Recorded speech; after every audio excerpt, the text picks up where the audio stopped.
শুরু করছি শাওন পাকশালা কবিতার ছন্দে। ভিডিও দেখে রান্না করুন মনের আনন্দে। নমস্কার বন্ধুরা, শাওন পাকশালাতে সবাইকে স্বাগত জানাই। আজকে আবার একটা রান্নার নতুন রেসিপি নিয়ে এসেছি। আমি আজকে বানাবো মশলা পরোটা।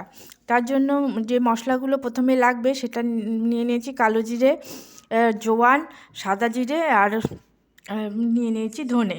এগুলোকে এখন আমি ড্রাই রোস্ট করে নিয়ে গুঁড়ো করে নেব। মশলাগুলো ড্রাই রোস্ট করার জন্য তাওয়াটা বসিয়ে দিয়েছি। তাওয়া গরম হয়ে গেছে। এখন আমি একটা একটা করে ফোড়নগুলো দিয়ে দেব। দিয়ে দিচ্ছি কালো জিরে, প্রথমে দিচ্ছি জোয়ান, দিচ্ছি সাদা জিরে।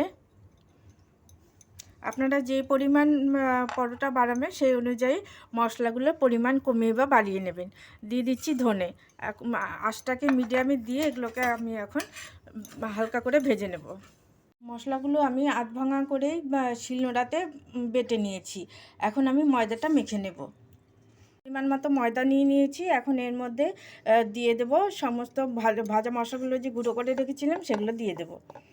দিয়ে দিচ্ছি ধনেপাতা কুচি, দিয়ে দিচ্ছি লঙ্কার গুঁড়ো। আপনারা লঙ্কার গুঁড়োর বদলে কাঁচা লঙ্কা কুচিও দিতে পারেন।